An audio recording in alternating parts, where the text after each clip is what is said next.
O vídeo já vai começar, mas antes, não se esqueça de se inscrever e ativar as notificações.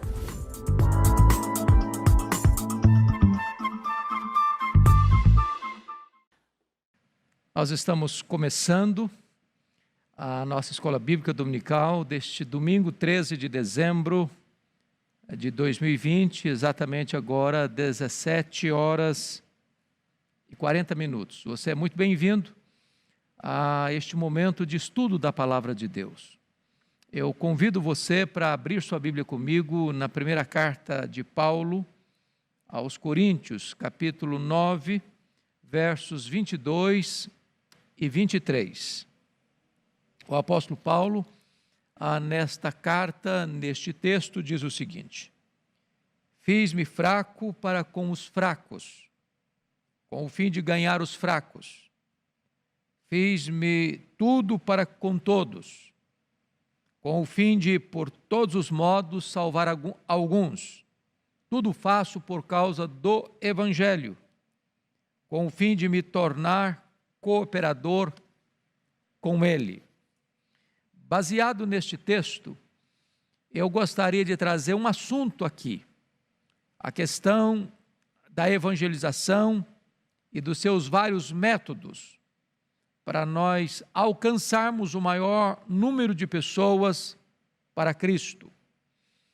I.M. Bounds, um piedoso metodista do século XIX, autor de uma das obras mais conhecidas de lá para cá sobre oração, disse o seguinte: o método de Deus é o homem.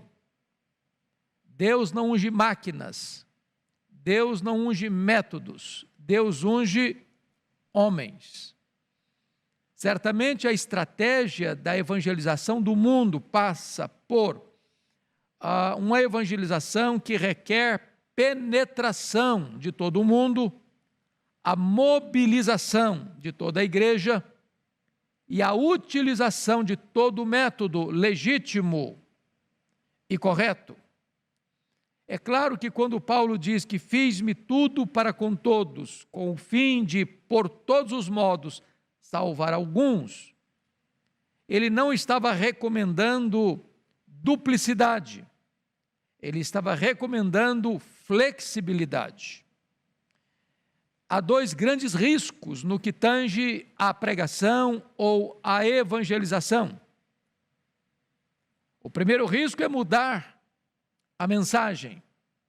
O segundo risco é engessar os métodos. A mensagem não pode mudar porque é imutável, porém os métodos precisam ser flexíveis e adaptados à situação.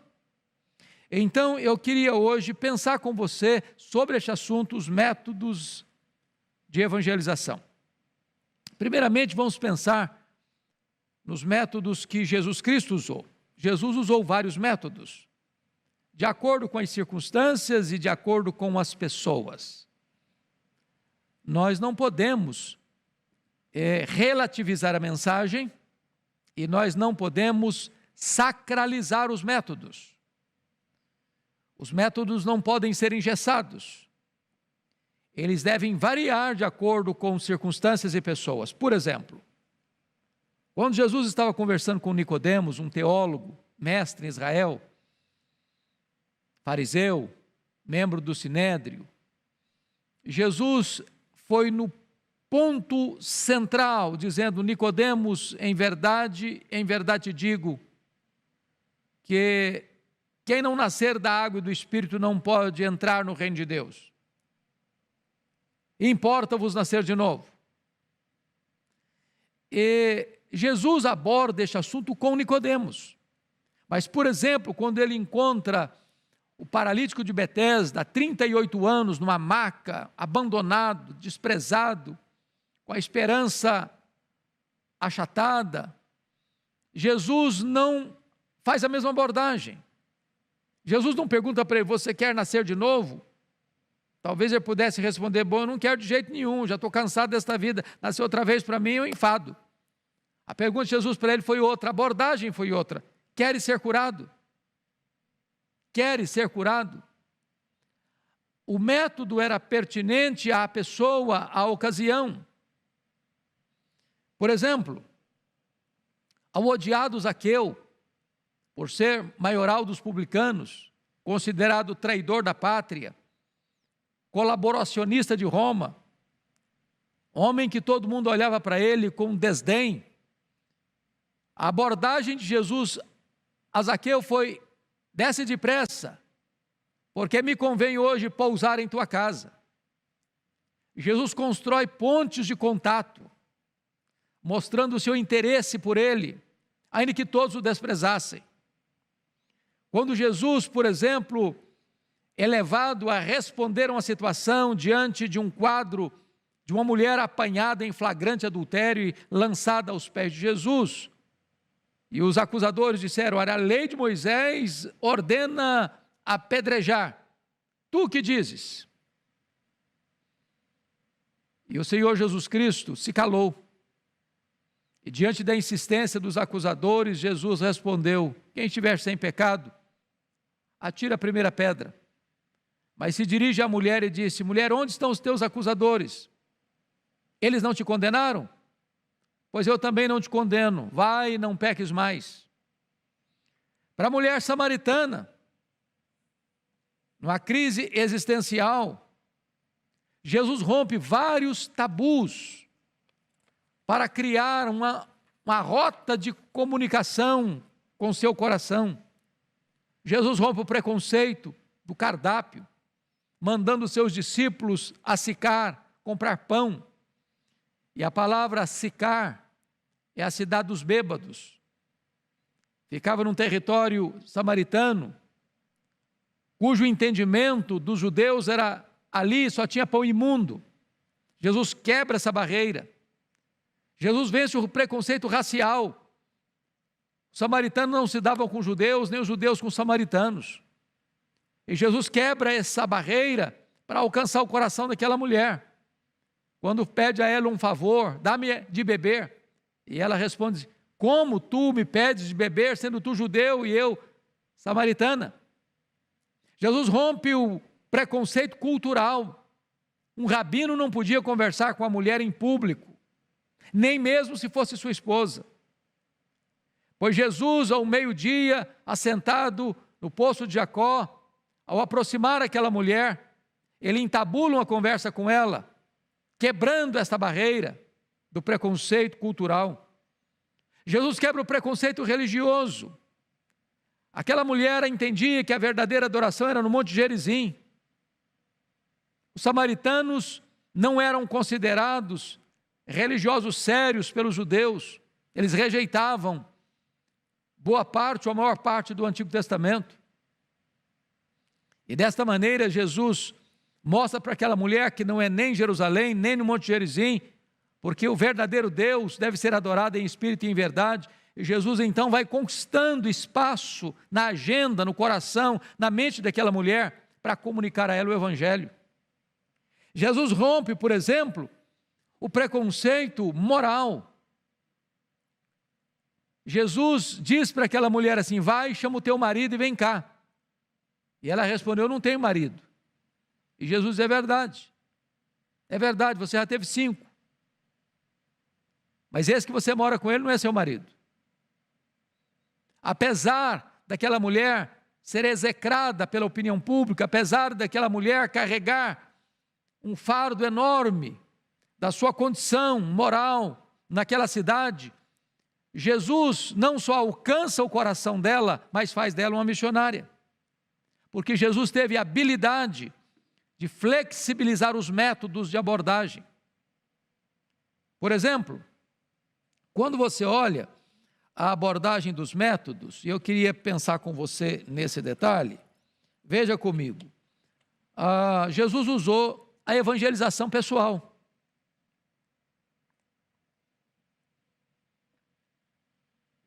Há 35 entrevistas pessoais de Jesus registradas nos evangelhos.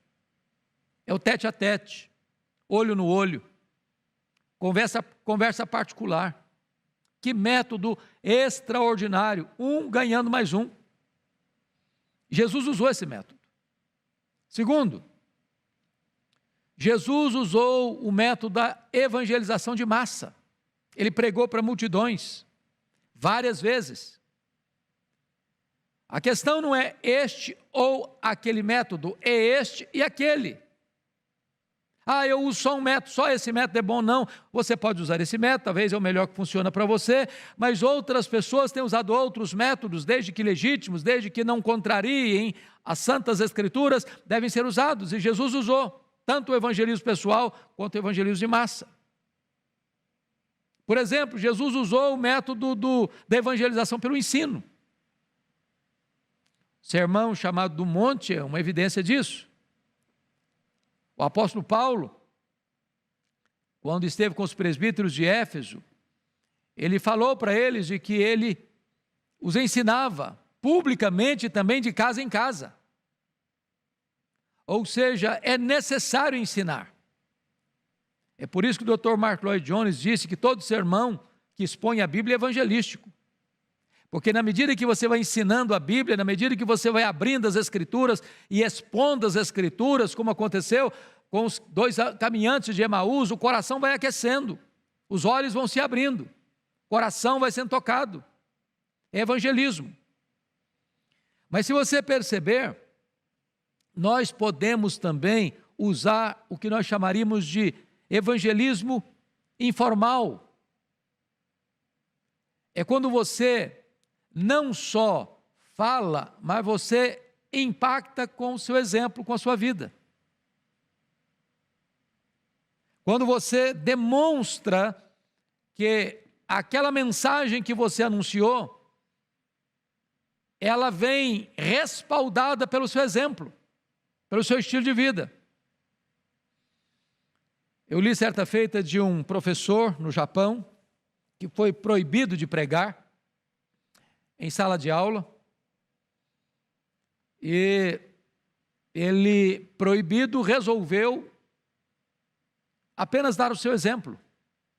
E eu não estou dizendo que o nosso exemplo em si seja suficiente para apresentar o plano da salvação e expor acerca da expiação, da redenção, mas há momentos em que, em havendo impossibilidade de se abrir a boca, você pode viver o Evangelho. E o mundo está olhando mais para nós do que nos escutando. O evangelismo informal é fundamental, estilo de vida. O que eu quero dizer com isso também? Significa que evangelismo ou evangelização não é uma agenda. Não é uma agenda. Não é o dia tal, do mês tal, do horário tal, assim nós vamos fazer evangelismo. Não, é seu estilo de vida. É você falar de Jesus para a pessoa do supermercado, para atendente do caixa do supermercado, para atendente da farmácia, motorista do Uber, motorista do táxi, no seu metrô, quando você está viajando, no seu ônibus, pegando um voo internacional ou doméstico.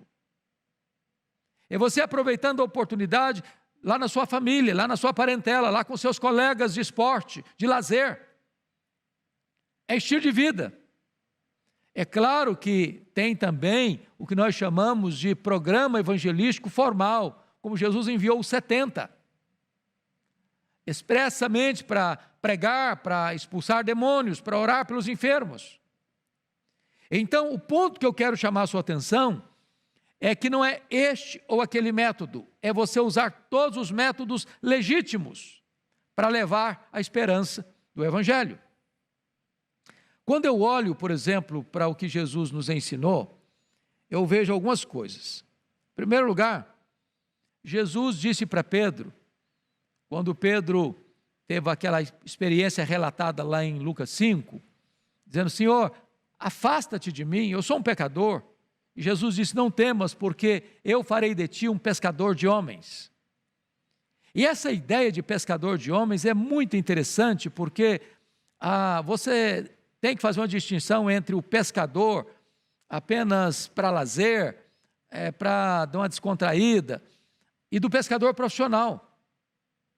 O pescador profissional é aquele que conhece os vários tipos de peixe, as várias iscas para cada tipo de peixe, onde ele encontra cada tipo de peixe. Então, nós precisamos entender que o evangelho é o mesmo, mas de repente a abordagem vai variar de acordo com as pessoas para quem você vai pregar.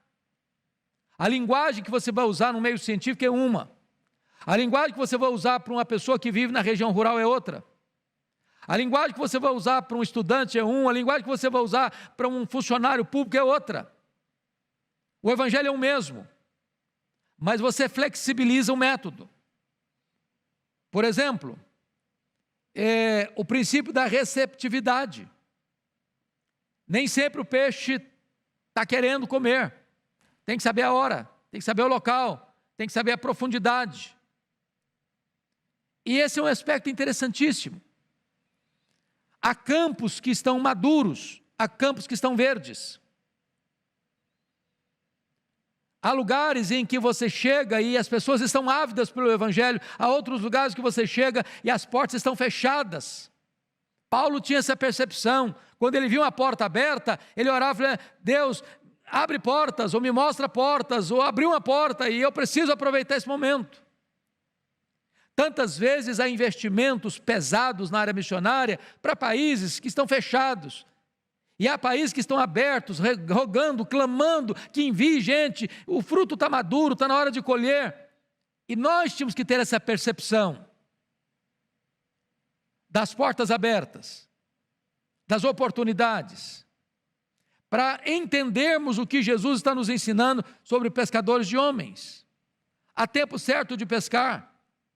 Mais do que isso, é preciso ir em alto mar. Tem gente pescando no barranco apenas, não indo lá fora onde os pescadores estão. Então, você precisa usar o método certo, na hora certa, para as pessoas certas, para as circunstâncias certas.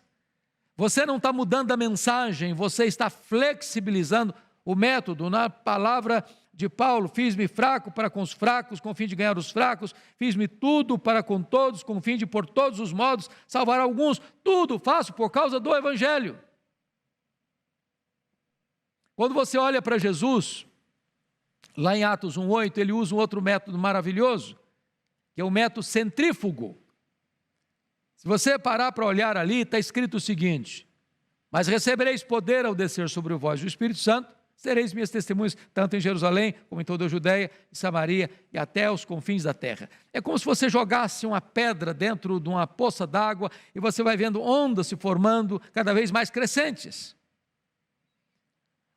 O que está acontecendo hoje? Via de regra, a igreja não está indo, ela espera que os pecadores venham a ela. Nós transformamos os nossos templos na única trincheira de evangelização. Nós queremos que os peixes pulem no nosso barco, ou pulem na nossa rede, em vez de lançarmos as redes. E Jesus está nos ensinando que a evangelização precisa ser centrífuga, a igreja precisa sair, a igreja precisa ir, a igreja precisa alargar as suas fronteiras, ampliar o espaço da sua tenda, nesta evangelização que vai crescendo até alcançar os confins da terra.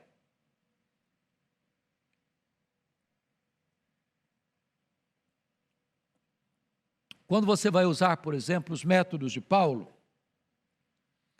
Paulo vai usar praticamente os mesmos métodos que Jesus usou. Por exemplo, ele usa o evangelismo pessoal, como fez lá com os guardas pretorianos, os membros da guarda pretoriana, enquanto estava algemado na primeira prisão em Roma. Ele usa a evangelização nos lares, de casa em casa. Está lá em Atos 20:20. Aliás, as igrejas que mais crescem, e crescem de forma mais saudável ainda hoje, são as igrejas que têm capilaridade, que não limitam a sua ação missionária e evangelizadora apenas aos domingos e aos redutos do templo entre quatro paredes, mas a igreja que se espalha pela cidade, tendo reuniões periódicas, semanais, nos lares, onde tantas pessoas com barreira, talvez, para vir a um templo, não teria dificuldade de atender um convite do seu vizinho para ir à casa dele, para uma reunião de estudo da Bíblia. E Paulo usou isso. Outro método que Paulo usou foi a apologética. Se você perceber, Paulo ia na sinagoga, lá em Atos 17, para dissertar, para argumentar logicamente, para provar à luz das Escrituras que o Jesus de Nazaré era o Messias de Deus, prometido pelos profetas. A apologética é um instrumento evangelístico, sobretudo nos meios acadêmicos, onde as pessoas estão acostumadas a ponderar, a argumentar, a aquilatar as ideias, a pôr uma ideia em comparação com a outra. Então é necessário usar a nossa mente, o nosso cérebro, a nossa capacidade intelectual, a luz da iluminação do Espírito Santo para argumentar com as pessoas, e Paulo fez isso. Paulo ia das sinagogas, Paulo ia nos salões seculares, Paulo evangelizava nas prisões, Paulo evangelizava através das suas cartas, da literatura. E sabe, gente, hoje nós vivemos no tempo mais, diria eu, fascinante da história. Porque hoje nós temos a literatura, temos facilidade de imprimir Bíblias, temos facilidade de publicar livros, temos facilidade de imprimir folhetos. Nós temos hoje a ferramenta das grandes mídias. Você tem a televisão, você tem o rádio. Você tem hoje a bênção de viver na época da comunicação sem fronteiras, da internet, de você usar as mídias sociais para evangelizar, Facebook, o Instagram, canal de YouTube, até mesmo o WhatsApp. São ferramentas extraordinárias que usamos e devemos usar ainda com mais profissionalismo, com mais eficiência, para alcançar a maior quantidade de pessoas. A questão não é usar este ou aquele método. Não, você vai usar este e aquele também. Não, televisão não funciona. Funciona. Não, rádio acabou. Não acabou. Não, literatura não adianta mais. Não adianta sim. Você vai usar não apenas um, você vai usar todos os métodos possíveis para alcançar o maior número de pessoas. Você e eu vivemos nesta geração de comunicação mundial. Eu estou agora, por exemplo, dando esta aula aqui virtualmente. Mas pessoas no mundo inteiro estão assistindo. Esta mesma palestra aqui vai subir para o canal do YouTube da igreja e daqui a pouco você pode acessar. Pessoas do mundo inteiro acessando. Então é fascinante quando a igreja entende que ela vive no século 21, no século da comunicação, no século das maravilhas da tecnologia de comunicação, onde nós encurtamos distâncias e onde nós ampliamos os horizontes do alcance da nossa voz. Quais foram as estratégias da igreja primitiva na evangelização? Deixa eu compartilhar isso com você. A igreja primitiva usou 3 estratégias. E eu vou usar 3 palavras gregas para dar o significado delas: koinonia, diaconia e querigma. Ou seja, comunhão, serviço e proclamação. Se você examinar bem a igreja primitiva, ela usou essas 3 ferramentas ou essas 3 estratégias para evangelizar. Ou seja, aquela igreja tinha comunhão, se reunia de casa em casa, ela estava no templo, ela tinha um relacionamento tal entre os membros de harmonia, de amor, de assistência e cuidado, que quando alguém passava uma necessidade na comunidade, quem tinha mais posses, abria mão para socorrer, para assistir. E essa comunhão, esse amor prático, visível, eloquente, foi tão notório, tão poderoso, tão impactante, que a igreja ia contando com a simpatia de todo o povo, e a cada dia Deus ia acrescentando os que iam sendo salvos. É por isso que no Salmo 133 diz: ó, quão bom e quão suave é que os irmãos vivam em união. Ali o Senhor ordena a sua bênção e a sua vida para sempre. Uma igreja onde não tem comunhão, onde tem grupelhos, onde tem partidos, onde tem disputas, onde tem querelas, onde tem malquerenças, onde tem desavenças, onde o irmão fala mal do outro, o irmão puxa o tapete do outro, ali não tem vida. É um desserviço à evangelização. Porque a igreja, para ter autoridade e poder para evangelizar, ela precisa viver em comunhão uns com os outros. Mas em segundo lugar, a igreja primitiva usou a diaconia, o serviço, a assistência. Em outras palavras, o amor não é apenas um discurso, não é feito apenas por palavras, por retórica, por eloquência humana, mas é prático. Onde você tem o coração aberto, onde você tem a mão aberta, onde você tem o bolso aberto, onde você tem a sua casa aberta, onde amor é prático, onde você ajuda e socorre. E a igreja primitiva usou essa prática. Mas ainda em terceiro lugar, o querigma, é a proclamação. Tem muita gente que diz: não, o negócio é o seguinte, nós não precisamos falar, nós precisamos viver. Eu quero dizer para você que isso não está correto. O Senhor não nos mandou ficar em silêncio, Ele nos mandou pregar. Você respalda a pregação com exemplo. Mas a fé não vem pelo exemplo, a fé vem pelo ouvir, e ouvir a palavra de Deus. Então pregue, então proclame, então anuncie, então levante a sua voz. Então torne conhecido o mistério do Evangelho. Fale da cruz, fale da pessoa de Jesus, da sua obra, dos seus ensinos, dos seus milagres, da sua morte, da sua ressurreição, do seu governo, da promessa da segunda vinda. É desta maneira que a igreja primitiva avançou. Quando você vai para Jesus, ele usa os 3 métodos.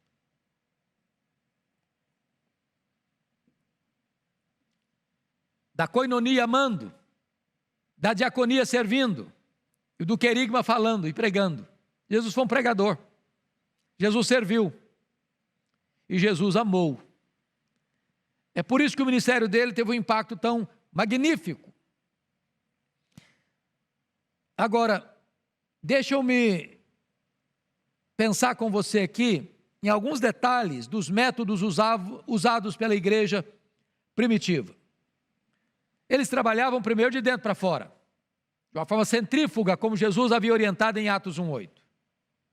Segundo, eles iam lá fora onde os pecadores estavam. Não esperando que os pecadores viessem, eles iam a eles. Está lá escrito em Atos 1:8 que todos que foram dispersos de Jerusalém em virtude da perseguição gerada pelo martírio de Estevão, iam pregando o Evangelho. Terceiro, eles impactavam o mundo pela comunhão. Quarto, eles abriam suas casas para que uma igreja ficasse ali estabelecida, porque não havia templos na época. A igreja se reunia nas casas. E eu gostaria de encorajar você que está aí me assistindo, não importa onde você esteja, no Brasil ou fora dele, a fazer da sua casa, do seu lar, uma agência evangelizadora, para a glória de Deus, para o testemunho do Evangelho. Convide seus vizinhos, convide seus amigos, reúna-se com eles, estude a Bíblia com eles. E onde a Bíblia é pregada, Deus produz a fé salvadora no coração das pessoas. Então, eu quero concluir deixando aqui algumas dicas para vocês. Primeira dica: se você ainda não tem uma reunião de evangelismo, de discipulado, lá na sua casa, aí na sua casa, Pense em fazer isso. Se você é membro da Igreja Presbiteriana de Pinheiros, procure o pastor da igreja. Diga: pastor, eu gostaria de ter um núcleo, pequeno grupo de estudo bíblico aqui na minha casa. Segundo, quem sabe os jovens aqui da Igreja de Pinheiros e de outros lugares que estão nos assistindo aí, mundo afora, os estudantes podiam, lá na escola, lá na universidade, talvez aí no período do recreio, no período do recesso, no período do intervalo, ter uma reunião com seus colegas de oração, de estudo da Bíblia.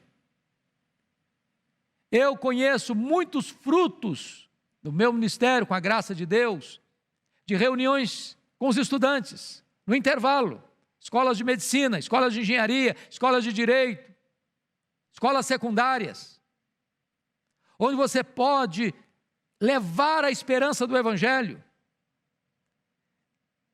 É notório que a intelectualidade humana nem sempre acompanha o nível de espiritualidade humana. Paulo chegou na capital intelectual do mundo, a cidade de Atenas, dos grandes corifeus da filosofia, Sócrates, Platão, Aristóteles. E diz a Bíblia que o seu espírito se revoltou por causa da idolatria reinando na cidade. A cidade que alcançara o apogeu da intelectualidade acadêmica, mas mergulhada no mais profundo caudal da cegueira espiritual. Então é preciso que a gente estude Bíblia nas universidades, porque ali tem um campo missionário. Talvez você possa ter estudos bíblicos na empresa, se você é um empresário.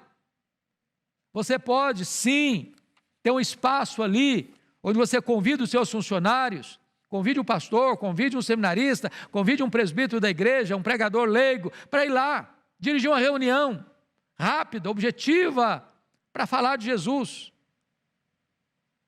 Talvez você possa, mulher que está aí me assistindo, fazer um chá na sua casa e convidar suas amigas.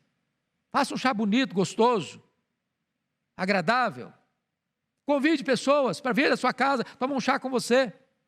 E ali você apresenta o Evangelho. Quem sabe um café dos homens, como nós temos aqui em Pinheiros, onde você convida homens e faz um café, leva alguém para dar um testemunho, leva alguém para anunciar a palavra de Deus, para pregar o Evangelho. Quantos frutos, quantos resultados extraordinários nós temos visto como fruto desse trabalho. Talvez você possa chamar seu vizinho para assistir com você um filme evangélico, filme com uma mensagem clara, cristocêntrica, bíblica, tem alguns bons. Então nós temos muitas ferramentas nas mãos, nós temos muitas janelas abertas, nós temos muitas oportunidades e nós precisamos aproveitá-las. Quer ver outra coisa? Você pode ter um evangelismo que nós chamamos aqui no Brasil, criado por um pastor presbiteriano, lá de Fort Lauderdale, pastor James Kennedy, que é o evangelismo explosivo, um dos melhores métodos de evangelismo pessoal. De você ir para uma praça, como minha esposa e eu já fizemos tantas vezes, fazer um questionário com alguém na rua, numa praça, e a partir daquele questionário apresentar o Evangelho, e ver pessoas sendo convertidas a Cristo. Nós podemos ainda ter uma boa recepção na igreja, para os visitantes que chegam, e ao longo da semana, fazer contato com eles, telefonar para eles, tendo a oportunidade de fazer uma visita a eles. São muitas as oportunidades que nós temos, são muitos os métodos que podem ser usados, são muitas as ferramentas que nós precisamos colocar nas mãos de Deus para fazer a obra. Ah, pastor, mas esse método não funciona. Ah, mas aqui não funciona. Ah, isso aqui não vale. Não, isso aqui não presta. Não, isso aqui já ultrapassou. A pergunta é, mas qual é o seu método? Qual que você usa? Me apresente o melhor. Nós precisamos trabalhar. Enquanto é dia, a noite se aproxima e não vai ter mais condições. Nós temos que ganhar esta geração nesta geração, porque se nós não ganharmos esta geração nesta geração, nós teremos fracassado rotundamente. O tempo urge. O tempo é agora. Nós não podemos calar, nós não podemos nos acovardar. O que nos impede, às vezes, de pregar, não é porque os tempos são difíceis, não é porque os métodos são complicados, não, porque nos falta ousadia, nos falta coragem, nos falta denodo, nos falta compromisso, nos falta paixão. Então, que Deus nos ajude, que Deus nos ajude. Eu quero concluir lendo de novo o texto que nós lemos no início, quando Paulo nos orienta da seguinte maneira: fiz-me fraco para com os fracos, com o fim de ganhar os fracos. Fiz-me tudo para com todos, com o fim de, por todos os modos, salvar alguns. Tudo faço por causa do Evangelho, com o fim de me tornar cooperador com ele. Não é duplicidade, é flexibilidade nos métodos para pregar o Evangelho. Que Deus nos ajude, que Deus nos abençoe. É hora de você ser um ganhador de almas, é hora de você ser um evangelista, é hora de você ser um mestre, é hora de você abrir a boca e falar de Jesus, porque não há nenhum outro nome dado entre os homens pelo qual importa que sejamos salvos. Que Deus nos ajude a anunciar Cristo a tempo e a fora de tempo. Que Deus nos ajude também a ter a alegria de ver os frutos do nosso trabalho. Deus abençoe sua vida. Muito obrigado pela sua participação conosco.